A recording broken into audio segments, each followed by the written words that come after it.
자, 저 들어왔습니다. 국정호 강사입니다. 요새 뭐 하는 일이 많죠.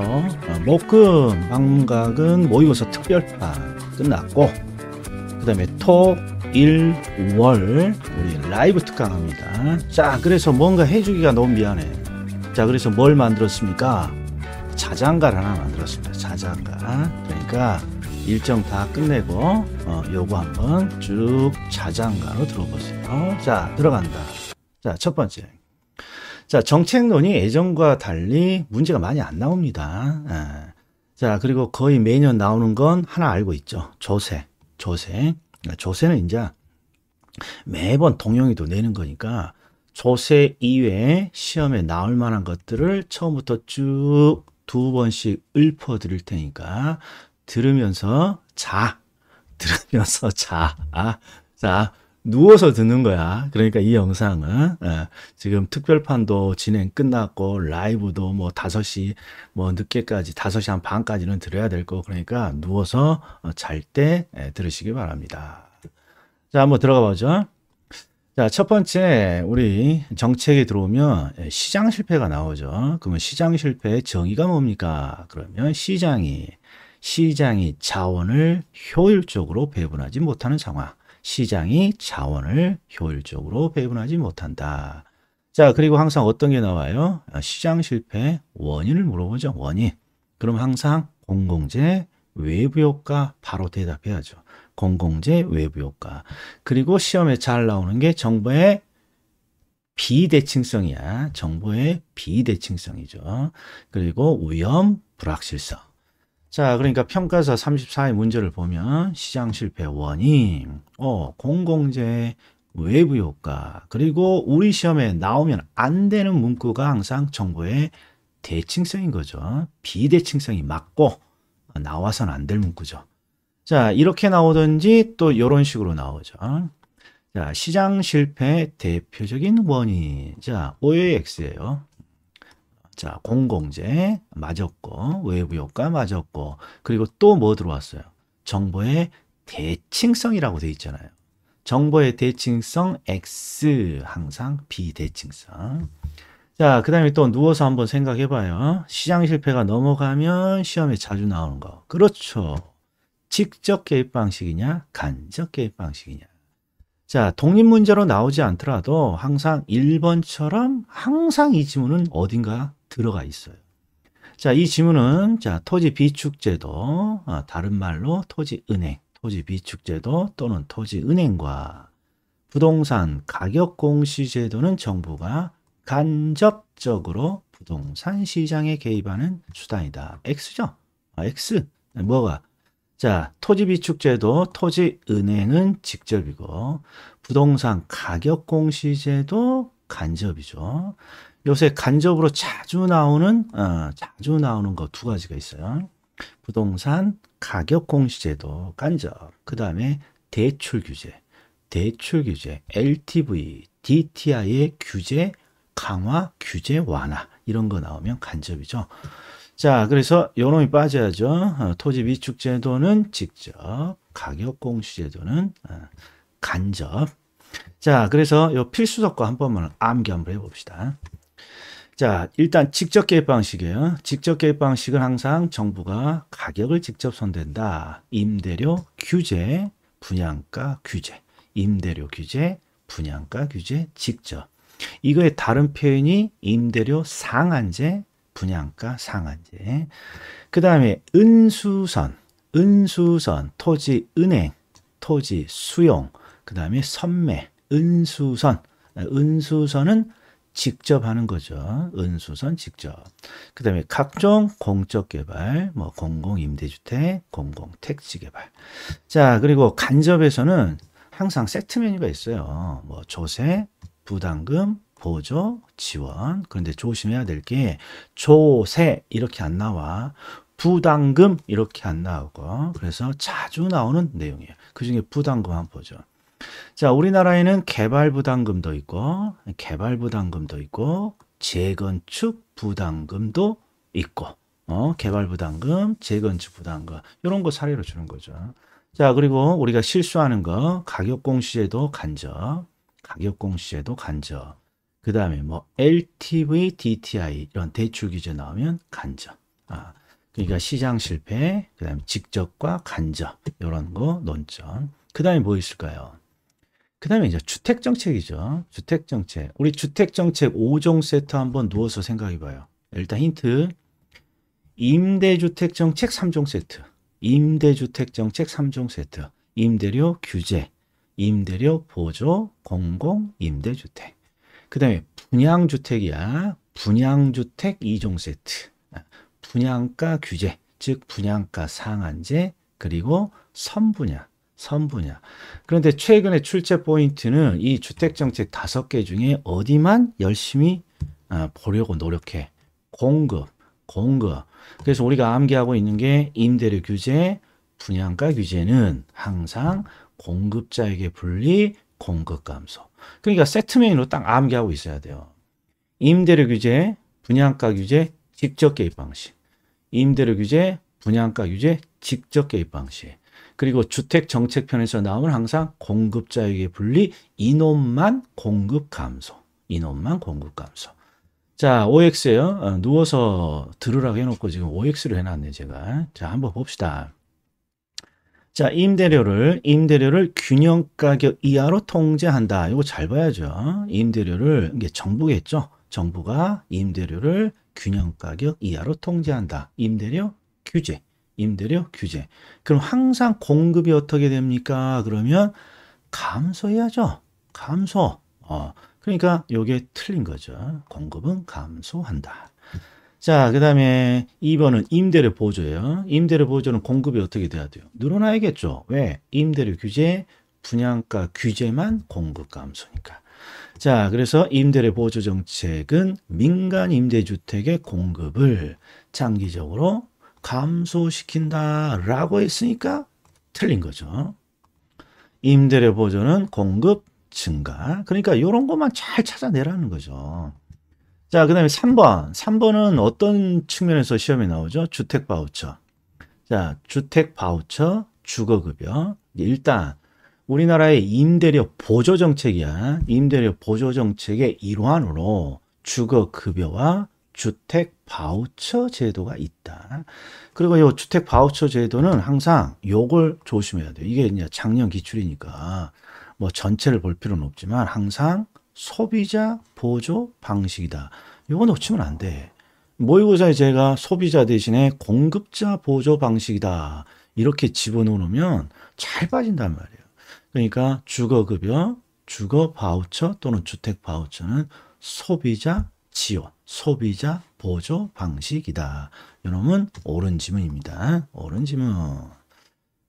자, 그 다음에 공공임대주택은 뭐 작년, 재작년 계속해서 공공임대주택의 종류가 나오잖아요. 공공임대주택의 종류. 근데 제가 요령을 알려드릴 테니까 잘 봐요. 자, 기억번이 공공주택 종류가 뭡니까? 이게 작년 기출인데, 자, 항상 공공임대주택은 뭔가 지원을 받는 거예요. 지원. 그러니까 국가나 지방자치단체의 재정이나 주택 도시기금 자금을 지원받아 여기까지는 전혀 논점이 아니야.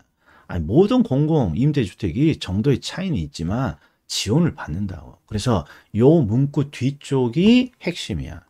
그래서 요 뒤를 봤더니 전세계약의 방식으로 공공임대주택을 공급합니다. 그러면 이게 장기 전세주택이겠죠. 장기 전세주택. 자, 그 다음에 이것도 한번 보죠. 자, 공공임대주택 특별법상 공공임대주택이야. 공공임대주택. 일단 한번 스탑하고 한번 문제 한번 풀어볼래요? 찾았죠? 그러니까 요런 걸 찾아낼 수 있느냐, 찾아낼 수 없느냐가 점수를 하나 더 맞추냐, 못 맞추냐. 얘는 정답이 공공임대주택인데 민간임대주택이라고 돼 있으니까 일단 요놈이 아니야. 자, 그리고 이제 종류를 우리가 좀 확인해 봅시다.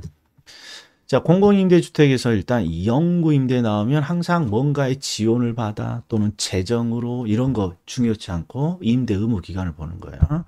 영구는 50년 이상 또는 영구 임대 의무 기간. 국민임대는 임대 의무 기간 30년 이상.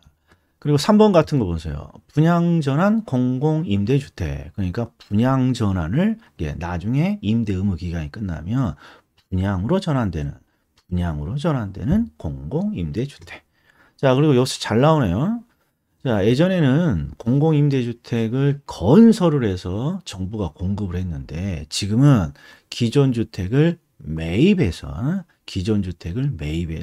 임대주택으로 돌리기도 하고 또 뭐 있어요? 기존 주택을 임차해서 다시 임대주택으로 전대하기도 하고 이런 거 있다는 거. 자, 그 다음에 분양가 상한제 나올 때가 된 것 같습니다. 한번 봅시다. 자, 여기 세 지문을 넣어놨는데 자, 1번은 주택법령상 사업주체가 일반인에게 공급하는 공동주택 중, 자, 요 문구가 보여야 돼요. 공공택지에서 공급하는 공동주택. 그러니까 공공공이죠. 공공택지에서 공급하는 공동주택. 자, 항상 공공택지에서 공급하는 공동주택은 분양가 상한제를 적용받는다. 그러니까 이거 옳은 질문이죠.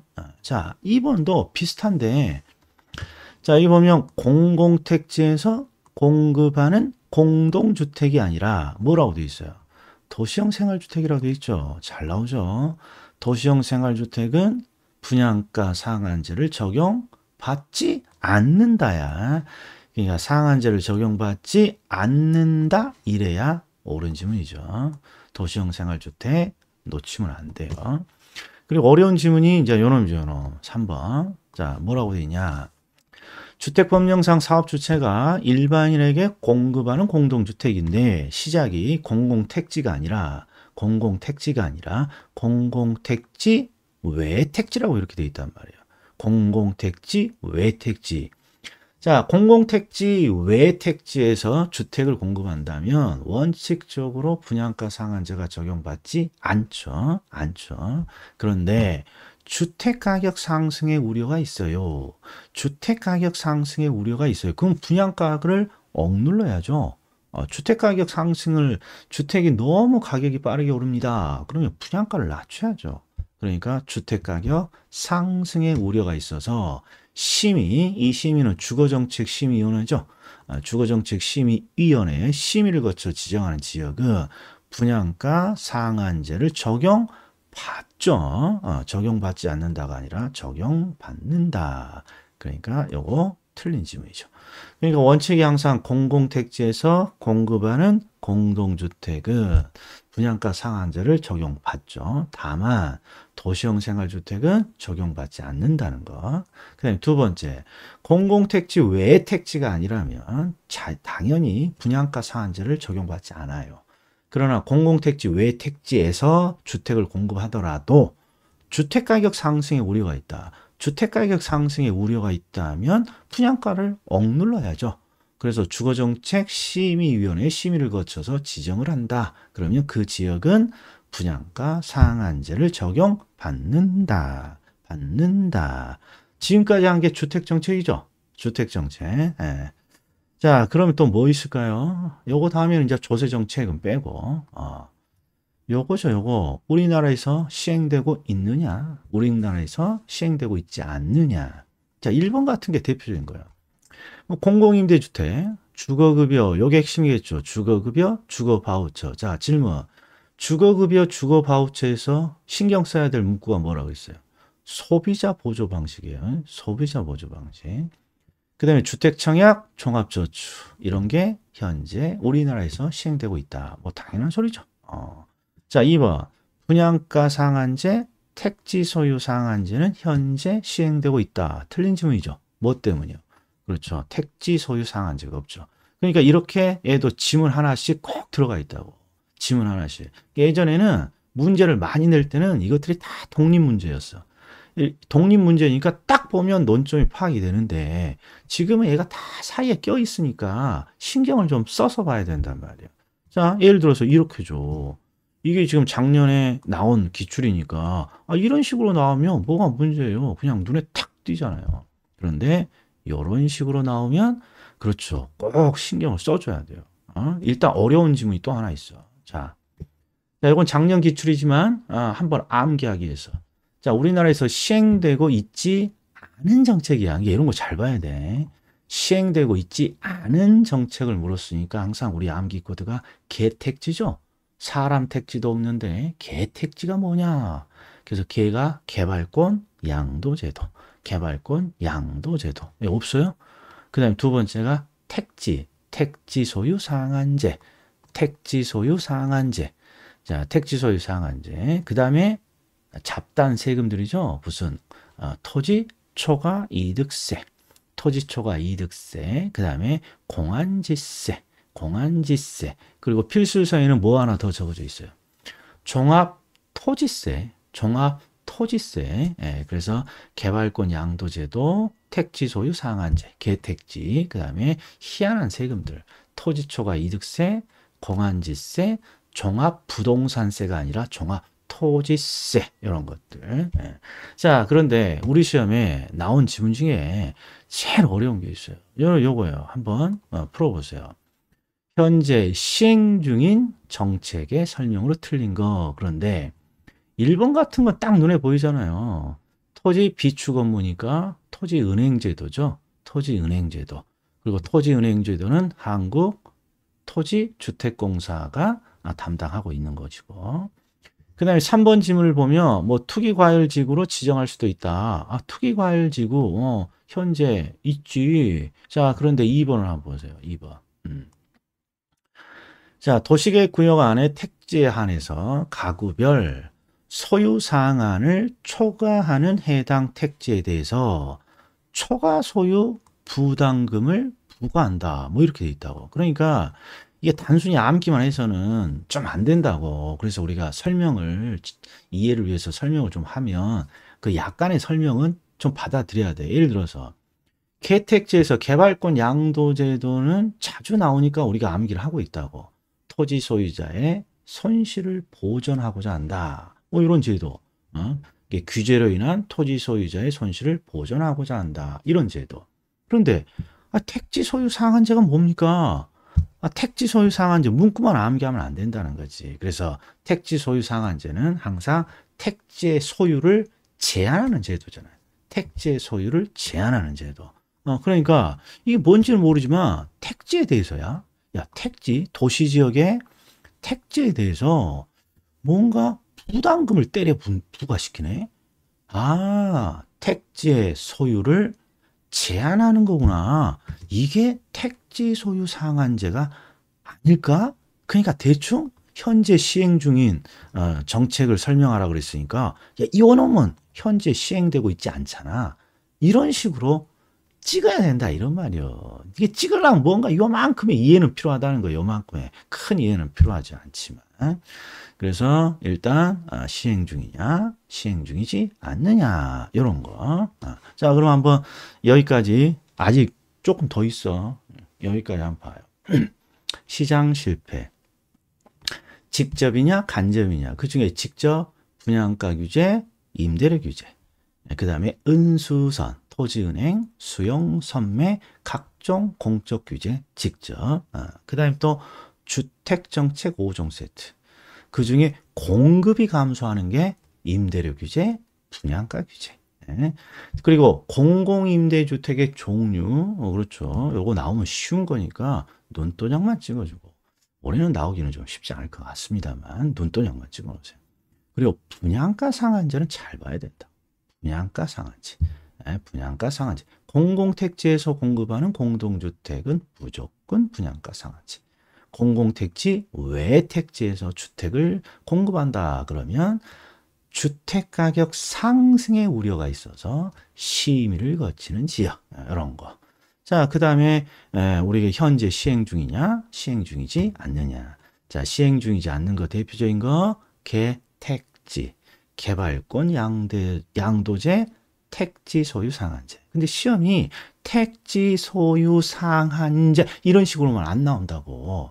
도시지역에서 택지를 뭔가 초과 소유, 많이 소유하는 가구에 그냥 부담금을 때려 불어요. 그러면 아하, 이거 내가 암기한 택지 소유 상한제 같은데 이건 우리나라에 없는 정책이지. 이런 식의 흐름은 필요하다.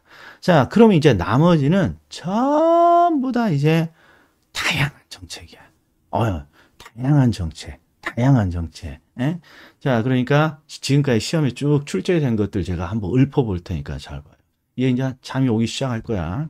자, 이런 것도 나왔어.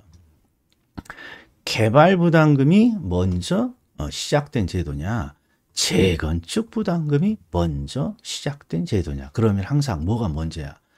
개발이 먼저겠지. 개발이 먼저고, 지금은 개발이 다 주택의 개발이 끝나서 주택을 다시 건축하는 게 지금 와서 이슈인 거죠. 이게 2000년, 2005년도 정도에. 그러니까 개발 부담금제가 재건축 부담금제보다 먼저 도입되었다. 그러면 옳은 질문이죠. 옳은 질문. 이거 의외로 이게 잘 나오더라고요. 또 PIR은 P, 프라이스, 주택 가격을 인컴으로 나눈 거니까 항상 분자가 주택 가격이야. 그래서 PIR의 값이 크다. 그러면 주택의 가격이 높다는 거죠. 그러니까 주택 구매가 더 쉽다가 아니라 더 어렵다. 더 어려움을 의미한다. 이거 틀린 질문. 자, 그리고 부동산 실명제 근거 법률을 평가사, 중개사, 시험에 다 물어봐요. 자, 최소한 부동산 등기법에는 없어. 우리가 부동산 실명제 하면 부동산 실명법하고 2차에서 이렇게 언급을 한다고. 그럼 부동산 실명법의 정확한 이름이 뭐냐? 부동산 실권리 명의자의 등기에 관한 법률이에요. 이게 줄여서 실명법이야. 실명이 등기에 관한 법률. 아닌데, 부동산 실명의 권리자. 부동산 실명의 권리자. 아무튼 등기법은 아니야. 부동산 실명의 권리자 등기에 관한 법률. 우리가 줄여서 실명법이야. 실명법. 등기법은 아니라는 거죠. X제. 자, 그리고 평가사 시험에 이런 것도 나왔어요. 자, 부동산 거민제도. 이것도 등기 없어. 부동산 등기 특별조치법이니까 부동산 등기법에는 없다는 거야. 부동산 등기법에는 없다는 거죠. 그래서 여러분 틀린 겁니다. 자, 그 다음에 또 다양한 정책들 제가 한 번씩 쭉 훑어볼 테니까 한번 들어봐요. 자, 일단 개발권 양도제도. 자, 이 상황을 한번 설명해 봐요. 지금 누워 있을 테니까. 자, 정부가 내 토지에 개발을 제한해. 뭐 개발권, 개발 제한 구역으로 지정을 하든 또는 문화재 보호 구역으로 지정을 하든. 자, 정부가 내 토지에다가 개발을 제한해요. 그러면 토지 소유자인 나는 뭘 주장해요? 보상해 달라고 하죠. 보상을. 이 제도야. 그래서 항상 개발 규제로 인한 토지 소유자의 재산상의 손실을 보전하고자 한다. 항상 이 문구를 기억해 줘야 돼. 토지 소유자의 손실을 보전하고자 한다. 자, 근데 이걸 어떻게 해결하는 거예요? 개발권을 인정하고 개발권의 거래를 허용해 준 거죠. 그래서 개발권 양도를 통해서 이를 해결하는 거죠. 자, 그리고 개발권 양도 제도는 우리나라에서 아직 도입되지 않고 있다. 자, 그래서 개발권 양도 제도 나오면 항상 규제로 인한 토지 소유자의 손실을 보전하고자 한다. 염구. 자, 그 다음에 우리나라에는 개발이익 환수 제도가 있다 없다? 있다야. 또 봐. 우리나라에는 재건축 초과이익 환수 제도가 있다 없다? 있다.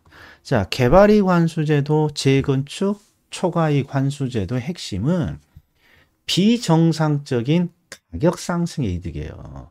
이게 항상 비정상적인 가격 상승을 개발이익이라고 하고 그 개발이익을 정부가 환수하겠다는 거죠. 자, 그의 대표적인 제도가 개발 부담금. 자, 그러니까 우리나라는 개발이익 환수제도가 있고 대표적인 수단이 개발 부담금이야. 개발 부담금. 자, 그 다음에 자, 재건축으로 하게 되면 비정상적인 주택가격 상승이 있잖아요. 그걸 환수하겠다는 게 재건축 초과이익 환수 제도. 자, 그리고 재건축 초과이익 환수를 위한 구체적인 제도가 재건축 부담금. 자, 그리고 개발 부담금, 재건축 부담금, 일단 우리나라에 있는 제도고, 개발 부담금, 재건축 부담금은 부담금이라고 돼 있으니까 간접 개입 방식이고, 잘 나온다고. 간접 개입 방식이고. 그리고 둘의 공통점은 비정상적인 가격 이익을 환수하고자 하는 거야. 개발이익 환수, 재건축 초과이익 환수 제도. 자, 그 다음에 토지거래 허가제. 자, 중개사법에서는 이 토지거래 허가제가 대단히 길게 나오죠. 근데 부동산학에서는 토지거래 허가구역, 토지거래 허가구역을 어떤 지역에다가 지정하느냐만 딱 기억하면 돼. 그게 뭐예요? 요거죠, 요거 투기. 항상 요 놈이 나오는 거죠. 자, 토지의 투기적인 거래가 성행한다. 토지의 투기적인 거래가 성행한다. 또는 지가가 급격히 상승한다. 공통적으로 다 투기 가능한 지역이잖아요. 토지가 현재 토지의 투기적인 거래가 성행하거나 지가가 급격히 상승하고 하거나 그러한 우려가 있다. 그럼 어떤 조치를 취해야 돼요? 투기를 막는 가장 쉬운 방법은 투기는 가격 상승의 이득을 얻고자 하는 거니까 가격 상승 이득을 못 얻게 하는 거예요. 못 얻게. 그러면 가장 편한 방법이 거래를 못 하도록 하는 거예요. 거래를 못 하면 가격 상승 이득을 못 가져가니까. 그래서 항상 토지의 투기적인 거래가 성행한다. 지가가 급격히 상승한다. 그러면 토지거래 허가구역으로 묶어서 토지거래 허가를 딱 신청하면 안 해줘, 웬만하면. 이런 식으로 우리가 투기를 없앤다. 그 다음에 토지거래 허가제도하고 항상 세트로 나오는 게 선매죠, 선매. 대부분 이렇게 나와요. 시장군수구청장은 토지거래 계약에 관한 허가 신청이 있는 경우, 그러니까 전제가 토지거래 허가구역이죠. 토지거래 허가구역에서 이제 시장군수구청장에게 허가를 딱 신청한단 말이에요. 자, 요건 조심해야지. 토지거래 계약 허가 구역은 국토교통부 장관 또는 시도지사가 지정해. 허가 구역은 허가를 받아야 될 구역은. 근데 이건 우리 시험에 나온 적이 없어. 대신에 허가 구역이 지정되면 허가는 누구한테 받아야 됩니까? 이건 한번 나온 적이 있어요. 이건 시장군수 구청장에게 구체적으로 받는 거예요. 그래서 지금 시장군수 구청장이 토지거래 계약 허가 신청을 받았단 말이에요. 그럼 뭔가 복잡해 보이지만 대부분 지문을 짧게 내니까 이런 식으로 나와. 시장군수구청장이 토지거래계약 허가 신청이 있는 경우인데 어떤 경우냐? 요 둘 중에 하나가 나와요. 대부분 요놈이 나와요. 토지거래계약 허가를 받아 취득한 토지를 그 이용 목적대로 이용하고 있지 아니하다.